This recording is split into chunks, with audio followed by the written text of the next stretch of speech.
When you think of ancient genius, names like Socrates and Confucius come to mind. But what if I told you that some of the world's greatest minds were born on African soil, and history forgot their names? This isn't a revision, but a restoration. A journey beyond familiar narratives to the African landscapes where genius first flourished. Today, we uncover the truth, one hidden genius at a time.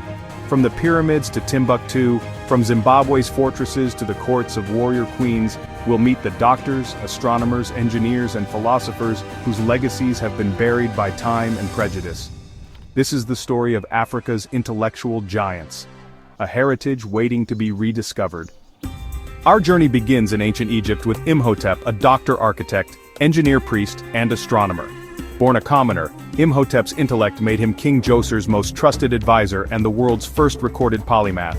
He designed the step pyramid at Saqqara, inventing monumental stone architecture and laying the groundwork for the Great Pyramids. Imhotep was also a pioneering physician.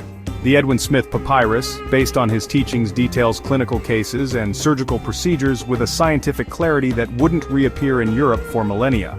His impact was so profound that he was later worshipped as a god of medicine. Imhotep's legacy is a testament to African innovation. His genius, once flesh and blood, became legend. He was not just a builder of monuments, but a builder of knowledge. And yet his name is rarely spoken outside specialist circles. Western civilization often credits Greece as the birthplace of philosophy and science, but Alexandria, the famed center of learning, was in Africa.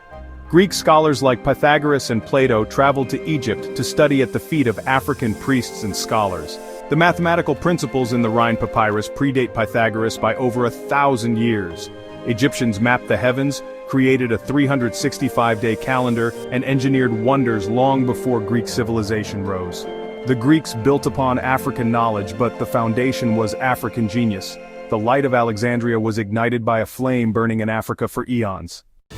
Fast forward to medieval West Africa, Timbuktu, a real metropolis at the edge of the Sahara.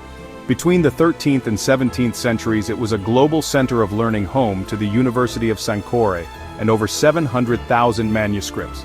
Scholars like Ahmad Baba wrote prolifically, leading a vibrant academic community. They predicted eclipses, mapped planets, and calculated calendars with mathematical precision without modern technology. Their observatories were the desert sky, their tools handcrafted, their minds brilliant. Timbuktu's scholars rivaled and sometimes surpassed their European contemporaries. This was not a remote outpost but a beacon of knowledge. The quest for understanding burned as brightly in Africa as anywhere on Earth. In ancient Nubia, Taita the Scribe was a guardian of memory, preserving civilization through the written word. Fluent in multiple languages, he bridged cultures and curated what knowledge would survive.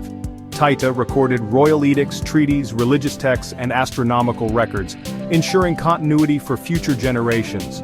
Scribes like Taita were the hard drives of their civilizations. Without them, entire libraries of knowledge would have vanished. They understood that the most enduring monument is knowledge itself. Taita represents countless unsung scribes who made history possible. South of the Sahara, Great Zimbabwe stands as a testament to African engineering. Built between the 11th and 15th centuries, its massive stone walls, constructed without mortar, have endured for centuries.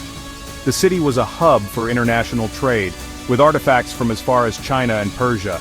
Its architecture reflects advanced mathematics, geometry, and planning. For years, outsiders denied Africans could have built it, inventing myths to explain its origins. Archaeology has confirmed the truth. Great Zimbabwe was built by Africans for Africans. Its walls stand as proof of indigenous genius. Genius isn't always found in libraries. It's also forged in battle. In the 1st century BCE, Queen Amanirenas of Kush faced down the Roman Empire. When Rome invaded, she led her armies north, sacking cities and toppling statues of Augustus. She buried a bronze head of Augustus beneath her temple steps, a powerful symbol of defiance. Using guerrilla tactics, she forced Rome to negotiate.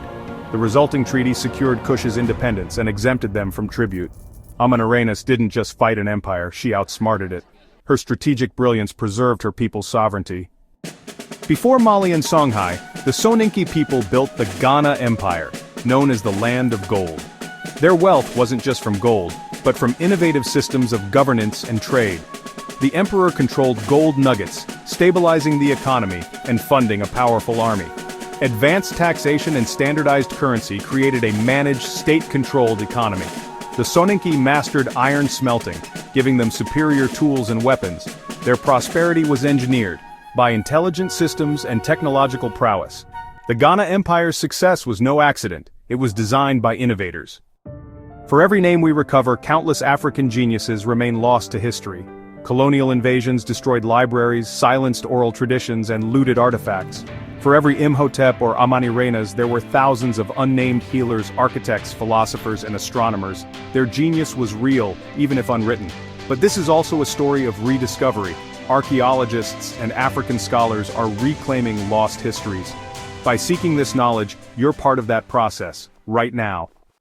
Next time someone claims Africa had no history or science, you'll have an answer.